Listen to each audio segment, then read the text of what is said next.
Bienvenue dans notre Zoom du jour. Je reçois François Bousquet. Bonjour François Bousquet. Bonjour Pierre. Vous êtes le rédacteur en chef de la revue Éléments, directeur de la nouvelle librairie 11 rue de Médicis dans le 6e arrondissement. Vous publiez cet ouvrage Biopolitique du coronavirus. C'est édité justement à la nouvelle librairie. Le sous-titre de votre ouvrage, François Bousquet, Télétravail, famille, patrie, c'est le programme politique de la revue Éléments. C'est la version 2.0 du régime de Vichy. Non, je ne suis pas sûr que la rédaction d'Éléments plébiscite la triade maréchaliste. Mais on ne pouvait pas ne pas la faire. Elle était trop facile, travail, famille, patrie. On a tous télétravaillé, on a tous retrouvé notre famille et la patrie avec la fermeture des frontières. C'est réimposé comme la protection naturelle à chacun d'entre nous. En fait, moi j'essaye de me tenir sur une ligne de crête, alors elle est un peu fragile. D'une part, le maréchal Pétain, pour lequel je n'ai pas d'hostilité, mais pas non plus d'admiration inconditionnelle, et Michel Foucault. Donc c'est un équilibre un peu précaire. Michel Foucault, pourquoi ? Parce qu'il y a la biopolitique, le terme a été inventé par lui, et télétravail, famille, patrie, jamais le familialisme maréchaliste nous a été asséné sur les ondes, en tout cas pendant les 2 mois de confinement. Restez chez vous, travaillez chez vous, occupez-vous de vos enfants. Même les anywhere sont redevenus des somewhere, puisque même les gens qui étaient au bout du monde se sont empressés de regagner précipitamment et dans la terreur leur terrier, puisqu'il est apparu qu'en cas de situation de crise, il était vital pour nous d'avoir un territoire. Et surtout de fermer les frontières de ce territoire. Et de fermer les frontières, comme on ferme les frontières au sein de la famille, ce que les Grecs appelaient l'oikos, c'est-à-dire l'unité de production familiale. Donc c'est le cœur du maréchalisme, ça. C'est la ferme, agriculture paysanne avec de la polyculture. Moi qui vis à la campagne, dans un petit village, à 30 km au sud du chef-lieu du département dans lequel je suis, nous avons un potager et nous avons renoué avec des gestes que Hésiode décrit il y a 2500 ans en Grèce, c'est-à-dire planter de la patate, planter de la carotte. Pas moi, je vous le concède, mais mon épouse qui a fait ça de bonne grâce. Il y a plus d'hommes que de femmes qui jardinent du reste. Mais bref, oui, c'était un revival maréchaliste très surprenant et totalement inattendu. Vous êtes un partisan, François Bousquet, de ce que l'on appelle la décroissance. Oui. Expliquez-nous ce terme. Le décroissance, le mot fait peur parce qu'on n'aime pas décroître, parce qu'il y a un préfixe privatif. Et tout ce qui est privatif nous ampute. Donc on a un sentiment d'être déshabillé, qu'on nous prend quelque chose. Donc il y a un problème avec le mot. Pour autant, je le dis dans le livre, j'aurais été stoïcien sous les Antonins, sous Marc Aurèle. Donc c'est une école de pensée qui me convient parfaitement, de sagesse. La décroissance, de sérénité. C'est pas la régression, la décroissance. Non, aucun cas. Moi, je pense qu'on va au rythme où on n'arrive pas à prendre. Le Covid nous renseigne sur quoi ? C'est que nous sommes 9 milliards sur Terre. C'est qu'on est rentré dans une société qui est régie par les grands nombres, par la statistique, par les chiffres. On est passé de... 9 milliards On est 9 milliards, oui, c'est colossal. Je veux dire, j'ai dit 9 millions Non, mais moi je croyais qu'on était 7 milliards. Mais... on sera 9 milliards, oui, on sera 9 milliards. On sera 9 milliards à la fin du siècle, ou 10 milliards même. Mais 7 milliards, mais qu'importe, on est passé de 1 milliard au début des 1800, aujourd'hui à 7. Comment faire pour gérer cette folie ? Moi, je veux bien qu'il y ait 7 milliards d'humains qui vivent comme un Californien. Mais c'est pas possible. On n'aura pas la ressource, on n'aura pas le pétrole. Faut que les Français arrêtent de faire des gosses. Ah non, aucun cas. Non, justement, ça, les écologistes commencent à nous casser les pieds parce qu'ils veulent que les Africains, qu'on applique le planning familial ici et pas en Afrique. Non, c'est l'inverse. C'est polluant de faire des gosses pour eux. Non, il faut si on est ne pas admettre que nous sommes 9 milliards, c'est ne pas admettre le réel. Le réel, c'est quoi ? Moi, ce qui me frappe aussi dans la question du Covid, c'est qu'on est confronté à une double dette. À droite, on est obsédé, à raison, par la dette financière, par la dette économique, par le surendettement financier. Et on a 1000 fois raison de le faire. Et d'en être inquiété. À gauche, c'est l'inverse. La dette financière, c'est pas grave. On la financera par l'inflation. On la financera par la monétisation de la dette. C'est-à-dire on va faire tourner la planche à billets. Et on est obsédé à gauche que par la dette écologique. Et à droite, c'est un angle mort, la dette écologique. Mais il ne faut pas s'imaginer que s'il y a 9 milliards d'humains, ou 7 milliards, qui veulent vivre comme un Saoudien ou comme un Californien, la Terre le supportera. Non, on se surendette. C'est-à-dire que nous vivons à crédit. Notre société, qui est très curieux, la société a été construite sur l'épargne, sur ce que Peggy appelait la métaphysique de la caisse d'épargne. Donc on a d'abord accumulé du blé, de la céréale, du bien, du bois, un patrimoine immobilier. Et puis aujourd'hui, c'est l'inverse. Aujourd'hui, on le dépense. Il y a quelque chose qui est très significatif. Aux États-Unis, le premier employeur, en 1945, après la guerre, les États-Unis n'ont jamais été aussi puissants. C'est la principale réserve d'or au monde. Le principal employeur, c'est General Motors. C'est l'industrie. Aujourd'hui, le principal employeur aux États-Unis, c'est la grande distribution. Donc on est passé d'un modèle de producteur à un modèle de consommateur. On est passé d'un modèle d'épargnant à un modèle de crédit. Donc je dis simplement qu'avec 7 milliards, si on veut vivre, nous tous, sur le schéma américain, il faudra 3 à 4 terres. Alors Mais il y a encore des terres vierges sur la planète. Mais on les a surexploitées. On a passé les pics pétroliers, en tout cas hors les pétroles de profondeur, donc les pétroles offshore. On va pas entrer dans ce débat technique. Moi, je veux bien qu'on soit 15-20 milliards, pourquoi pas. On sera comme dans le métro à Tokyo. Si pour vous, ça, c'est un idéal de vie, fort bien. Mais c'est pas le mien. C'est pas le mien. On va massacrer la terre, on va la saccager. Nos banlieues vont s'élargir. Et comme le dit Renaud Camus, qui est aussi obsédé que moi par cette question-là, nous n'aurons que des banlieues. Et les banlieues, c'est quoi? C'est pire que du béton. C'est de la friche industrielle, c'est de la tôle. C'est des paysages indifférenciés, comme la vision que nous faisons du sexe, comme la vision que nous faisons des rapports sociaux. C'est des paysages trans, la banlieue. Il y a un peu de tout. C'est ni la ville ni la campagne. Et justement, vous parliez un petit peu d'écologie, François Bousquet. Vous citez Charles Ferdinand Ramuse, dont j'ignorais l'existence. Pour lui, la nature est à droite. Qu'est-ce qu'il a voulu dire par là?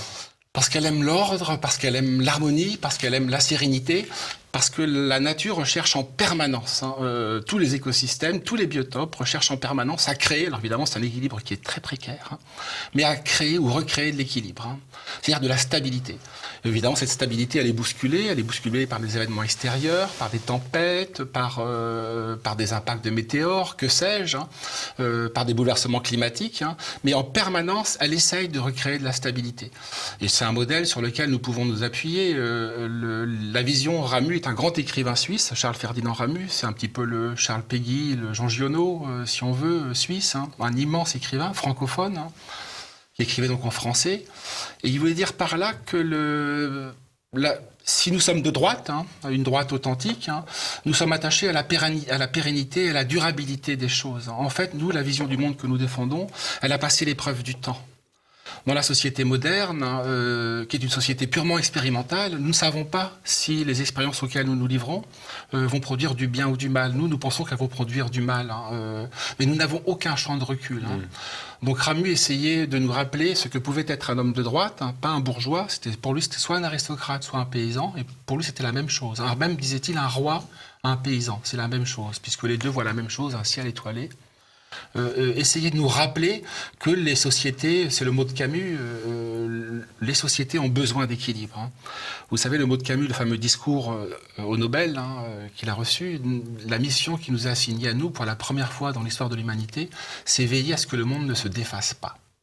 Et peut-être qu'on peut dire que ça, c'est un ethos, que c'est une vision du monde d'un homme de droite. Faire en sorte que le monde ne se défasse pas. Alors justement, on va parler de ce terme dont vous vous êtes servi pour titrer votre ouvrage, La biopolitique, et vous citiez à l'instant, il y a quelques instants, Michel Foucault. Est-ce que vous pouvez nous expliquer ce que veut dire ce terme de biopolitique? Alors biopolitique, c'est un peu comme décroissance. Il y a des mots qui peuvent faire un peu peur, parce qu'ils sont inhabituels. Mais biopolitique, il est assez simple. C'est la réunion de deux termes que tout le monde connaît, bios, la vie, le vivant, le corps, et la politique. Donc Michel Foucault a mis sur la table ce terme-là. La pensée de Foucault est à jeter à 95%. J'ai eu l'occasion d'écrire un livre, Putain de Saint-Foucault, archéologie d'un fétiche. C'est devenu le fétiche universitaire en France, aux États-Unis, sur les campus. Dans des pères de la French Theory, qui a essaimé aux États-Unis. On peut dire que l'indigénisme est un surjon de cette French Theory. Donc on voit à quel point ce personnage-là est contestable, il faut l'attaquer. C'est ironique d'ailleurs qu'il soit que ce blanc est inspiré des gens qui sont des racialistes comme les indigénistes. Oui, mais alors, il devrait faire tous les indigénistes devraient faire une généalogie de leur bibliographie, et ils verraient que tous les penseurs auxquels ils se réfèrent, même Frantz Fanon évidemment, c'est un noir antillais, certes, hein, mais toute la base intellectuelle, le corpus sur lequel Fanon s'assoit, des mâles blancs de plus de 50 ans. C'est que des mâles blancs, oui, de plus de 2000 ans, je pense, puisque ça remonte de 2500 ans, ça nous ramène en Grèce. Hein. Alors revenons à la biopolitique. Hein. Donc c'est une politique de la vie, en fait, la biopolitique. Hein. Quand Foucault dit ça, il a tout dit et rien dit. Donc en fait, il faut que nous nous emparons de ce terme. Moi, j'essaye de m'en emparer dans le livre. De la vie sur Terre. D'essayer de penser ce que je pense que le premier qui a parlé de ça, c'était Benoît XVI. Hein. Essayer de défendre une écologie intégrale, hein, une écologie humaine, hein, donc une politique de la vie, et non pas une politique de la mort. Hein. Et les politiques anti-écologiques, hein, pour ça je suis décroissant, c'est quand même parce que je sens qu'il y a un problème à droite avec la question écologique, hein, on pourra en parler. Et ce problème m'attriste, hein, parce que la droite authentique a pensé, il y a 150 ans déjà, les penseurs légitimistes, hein, les penseurs contre-révolutionnaires, anti-progressistes, ont déjà pensé une proto-écologie. Donc nous devrions nous emparer de cette thématique écologique qui nous a été dérobée par une extrême gauche fantaisiste, folle, loufoque, hein, grotesque, qui fait des fixettes sur les trans, sur les indigènes, sur la parité. Enfin, c'est absurde. C'est ces gens-là qui ont inspiré le président Macron quand il a proclamé ce confinement pour lequel vous avez une définition assez marrante. Pour protéger la vie, il fallait y renoncer. Ouais, alors c'est le paradoxe de la biopolitique. Hein. Moi j'appelle ça le paradoxe de l'avare. Hein. Pourquoi il y a un paradoxe de l'avare ? Parce qu'il n'est riche qu'à la mesure qu'il est pauvre, l'avare. Hein. Il n'est riche que parce qu'il mène une vie de pauvre. Hein. Et donc nous avons fétichisé la vie, nous l'avons sanctifiée, sacralisée, mais une vie purement individualiste et narcissique. Hein. Mais cette sanctification a un prix. C'est que nous la surprotégeons. C'est-à-dire que pour maintenir la vie, pour accroître... Hein, et augmenter notre espérance de vie, nous nous confinons, nous nous autoconfinons. C'est-à-dire que nous restreignons la vie pour la faire perdurer. Ça n'a aucun sens. Pour autant, c'est la matrice de la biopolitique. Hein. Et pourtant, depuis 20 ans, François Bousquet, c'est ce que vous expliquez dans votre livre, les politiques de droite comme de gauche n'ont cessé de s'en prendre à l'hôpital public français. Alors, c'est les paradoxes. On est une société schizophrène. Hein. Donc, on a en permanence une double injonction. C'est accélère, freine. Hein. Le code de la route est fascinant pour ça. Je veux dire, 70, 80, 120. On a des moteurs qui peuvent nous faire rouler jusqu'à 220 km/h, hein. Mais on ne peut pas dépasser 70. Hein. Donc c'est la double injonction, contradictoire. Ce qui fait qu'on devient schizophrène. Il y a un court-circuit mental qui se produit. Alors oui, ils ont défait, mais même le paradoxe surréaliste auquel nous avons assisté, c'est que l'État jacobin, dans sa folie égalisatrice et niveleuse, hein, vous savez, a décrété que les régions, désormais, avaient une autonomie hospitalière et on nomme un délégué. Pour la région Grand Est, qui ne veut rien dire, où il y a la Lorraine, l'Alsace, enfin, il y a la Champagne, je crois, enfin, on ne voit pas trop. Eh bien, tenez-vous bien, pendant le confinement, le directeur de cette région était à Paris. Donc, il gérait, depuis Paris, l'engorgement des hôpitaux à Mulhouse. Hein. Surréaliste. Hein. Pendant le confinement, il dit à l'Est républicain, ce directeur dont le nom m'échappe, hein, nous continuons à Nancy à fermer des chambres d'hôpital. Nous continuons à Nancy, nous sommes au pic du confinement, sur le plateau du confinement. C'est là où les hôpitaux sont vraiment débordés. Cette Anne nous explique, non, j'ai une feuille de route, hein, c'est fermer le plus possible de lits. Et il continue de fermer les lits.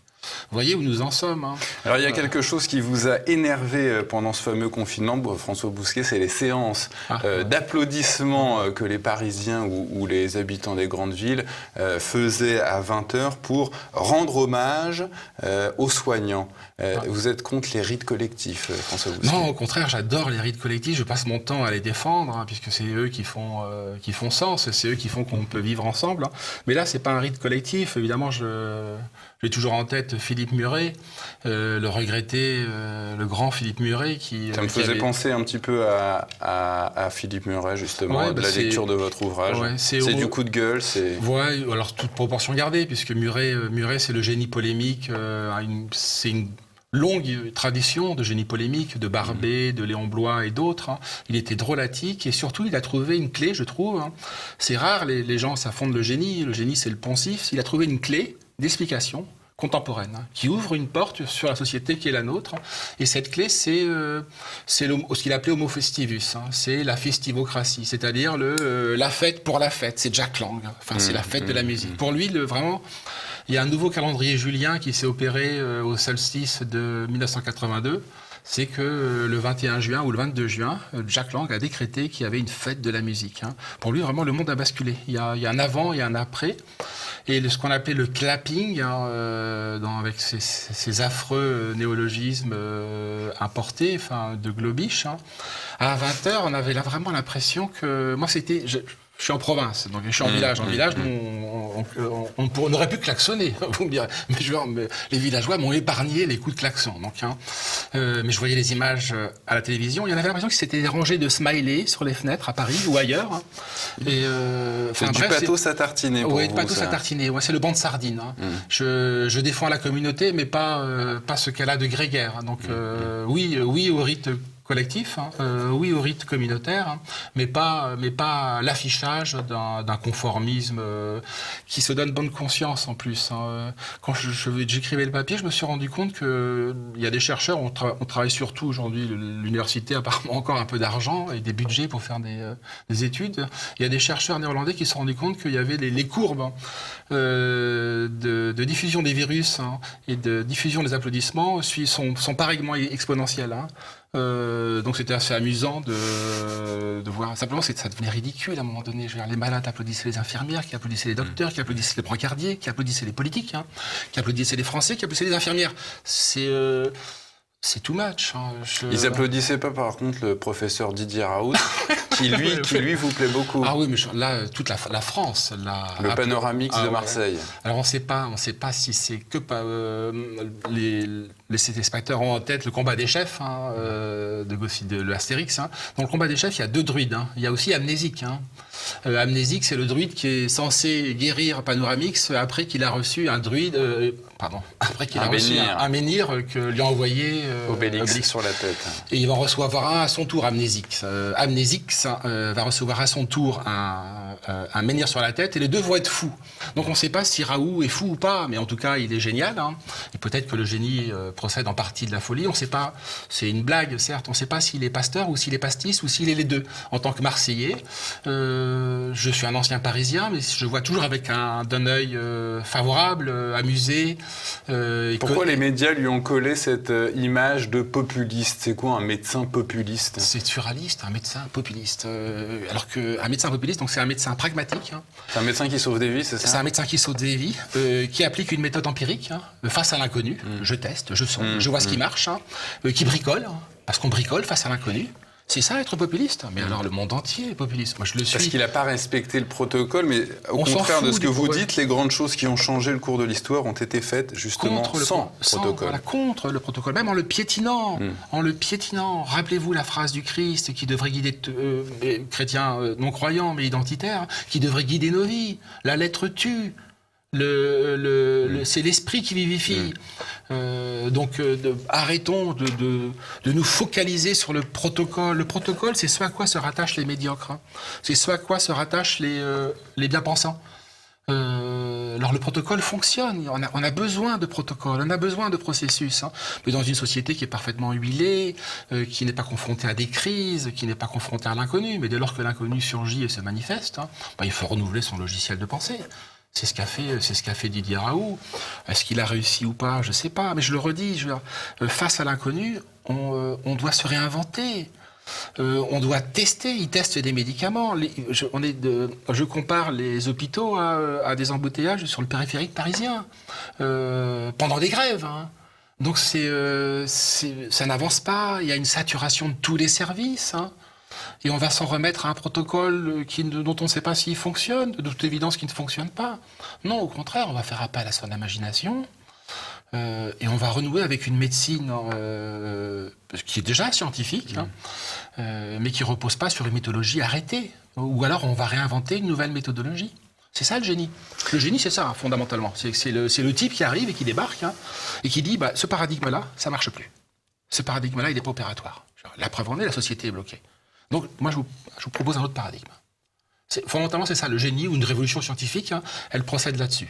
Donc, On a beaucoup parlé pendant le confinement de ces Français qui faisaient fonctionner la France en allant travailler avec ce que vous appelez les jobs de merde et qui ne rapportent rien, contrairement aux jobs à la con qui, eux, rapportent beaucoup. Le job à la con, c'est ceux, par exemple, comme analyste financier. Moi, j'ai aucune responsabilité là-dedans, c'est vous qui citez ce métier. Comment expliquez-vous justement que le travail inutile en France gagne autant de terrain ? Alors, il faut expliquer les deux termes bien clairement. Oui. C'est un chercheur. Alors, le job à la con, c'est le travail qui n'apporte rien, mais qui rapporte beaucoup. Voilà. Alors que le job de merde, c'est celui qui apporte beaucoup à la mais société. qui ne rapporte rien. Qui apporte beaucoup à la société. Exactement. C'est-à-dire, c'est commerçants, artisans, infirmiers, docteurs, éboueurs, chauffeurs routiers. Enfin bref, tous les métiers qui ont été mobilisés et qui n'ont pas pu recourir au chômage partiel pendant le confinement. Donc, de toute évidence, je ne fais pas partie. Vous non plus, je le crains, Pierre. Donc, nous, journalistes, je veux dire. Donc ces gens-là sont très mal payés et pour autant leur profession est indispensable à la vie communautaire. Et parallèlement à ça, il y a les professeurs, les analystes financiers, les agents d'assurance et les journalistes. Je le crains, c'est à craindre, qui sont bien payés. Vous pensez qu'on n'apporte rien ? Non, c'est une blague. Qui sont mal payés, là, pour le coup. Mais ces métiers-là, en général, sont plutôt bien payés et apportent assez peu au collectif. Et c'est un chercheur américain qui a dit qu'à peu près aux États-Unis, alors évidemment, c'est à la louche, le chercheur est très amusant, il a un côté professeur tournesol, d'extrême gauche. Lui-même exerce un métier à la con, puisqu'il est professeur dans une des plus grandes écoles au monde, la Business School of London. Voilà, merci. Ouais. Business Donc School. c'est la crème de la crème. Et il dit qu'il y a 40% de gens qui sont un peu dépressifs, qui s'ennuient au boulot, qui savent que leur boulot n'est pas vraiment utile, qui travaillent pour rien. Donc il faut qu'on s'interroge, oui, sur le sens du travail, en particulier pour les CSP+, en particulier pour les surdiplômés. Est-ce que nos activités produisent du sens ? Est-ce que nos activités servent à quelque chose ? De fait, les agents immobiliers sont... Alors, les agents immobiliers, la chose est embarrassante, puisque, comme on est pris, j'en parle dans le livre, on est pris par un mouvement d'accélération en permanence. On change nos modes de vie, on change nos rythmes de vie, etc. Et on change également, ce qui montre à quel point nous sommes peu enracinés. Nous revendons très fréquemment nos appartements ou nos maisons. Donc nous avons on change de boulot, on change de ville, on change de... Voilà. Donc on a du mal à s'en soucher, à se sédentariser, etc. Donc les agents immobiliers, de fait, ont leur fonction, sauf qu'ils prennent une commission qui est indécente. Ce texte sur le monde d'après, je suppose que vous l'avez écrit pendant le confinement, François Bousquet, vous rêviez d'un monde d'après sans les gauchistes, contre eux, malgré eux. Est-ce que vous êtes sûr qu'aujourd'hui, les gauchistes, le monde se fait sans eux ? On a vu dès le déconfinement cette affaire George Floyd qui nous est tombée dessus, nous accusant encore, nous, les Français de souche, d'être des racistes. Non, c'est sûr qu'on a... J'essaye d'envoyer des signaux positifs, encourageants, constructifs, qui nous offrent des perspectives de pouvoir et de conquête de pouvoir. Mais de fait, notre ennemi idéologique, qui a pourtant été démenti de manière cinglante par 2 mois de confinement, par 6 mois d'épidémie, en fait. Pourquoi il a été démenti ? Puisqu'on a restauré les frontières, puisqu'il est apparu que la question de la souveraineté se poser à tous les échelons, à tous les niveaux, souveraineté alimentaire, souveraineté vivrière, souveraineté sanitaire, évidemment souveraineté politique. Les frontières se seront fermées à peu près partout, sauf en France, sauf de ma part, puisque nos frontières, ce sont celles de Schengen, nos frontières sont sur les frontières les plus extérieures, en fait. On n'a pas refermé nos frontières intérieures, mais nos voisins les ont refermées. Enfin bref, on a assisté partout à un démenti cinglant de l'idéologie no border, du sans-frontiérisme, qui est une religion. Je me suis amusé à faire sur Internet une recherche, sur un moteur de recherche, avec sans frontières et une profession. Je vous assure, il y a des centaines de pages. Vous avez toiletteur pour chiens sans frontières, professeur sans frontières, chocolatier sans frontières, toutes les professions. Si ça ne fonde pas une religion, Je veux qu'on m'explique ce que c'est qu'une religion, en tout cas une religion civile. Donc on est en train, pour vous répondre, on est en train de constituer une religion civile au niveau mondial. Cette religion civile, c'est l'indigénisme, l'antiracisme, l'haltérophilie. Là, c'est quoi l'haltérophilie? C'est l'amour démesuré, morbide, pathologique de l'autre, sur fond de haine de soi, sur une haine qui est également pathologique, morbide, comme cet Antifa américain qui a tué un blanc récemment et qui s'en est enorgueilli. Il est porté et mu par une haine de soi féroce, radicale. Donc il faut l'interroger, cette haine de soi. Mais cela étant dit, l'agenda nous sert aujourd'hui. Donc servons-nous de cet agenda. Le Covid a refermé ponctuellement les frontières. Mais nous pouvons. Il a montré qu'un monde avec des frontières est un monde qui était de nouveau envisageable. Donc pour nous, ça doit être un argument que nous devons faire valoir. Vous évoquiez à l'instant, François Bousquet, et revenons à l'essentiel, la conquête du pouvoir, et je vous cite, « La France d'en haut, on ne peut ni la réformer, ni l'infiltrer, ni la changer, seulement la renverser. » Comment renverser cette France d'en haut sans violence ? Sans violence, c'est difficile. La violence, c'est la grande accoucheuse de l'histoire. Zemmour cite fréquemment le mot de Marx. Il est très difficile de faire l'économie de la violence. Mais de fait, je pense, oui, le système, que nous dit le système, c'est qu'il n'est plus amendable, qu'il n'est plus réformable, qu'il n'y a plus d'alternance. On a affaire à une alternance sans alternative. Peu importe que ce soit Jacques Chirac, François Hollande ou Emmanuel Macron, c'est le même personnage. Si demain c'est Barouin ou que sais-je, ou Bertrand, ce sera la même politique. Donc en réalité, c'est le même qui reproduit le même, c'est le mot de Duclos, bonnet blanc, blanc bonnet. Donc je pense qu'on ne peut que renverser ce monde-là. Et c'est ce qui s'est produit à intervalles réguliers et de loin en loin tout au long de l'histoire. Comment ? C'est toute notre problématique sur laquelle nous devons travailler les uns et les autres. Sans violence, mais avec la force ? Sans violence, la violence viendra dans un deuxième temps. Vous ne pouvez pas en faire l'économie sur c'est une pétition de principe de dire qu'on le fera sans violence. La violence est un acteur majeur, principal, comme la peur du reste, de l'histoire. Il n'y a pas de grandes choses qui se soient faites sans violence. Exercer contre soi ou aux dépens des autres. Mais plutôt la question que nous devons nous poser, c'est comment faire advenir ce monde-là. Comment l'accoucher ? Ça devrait être assez simple pour nous, nous n'y parvenons pas.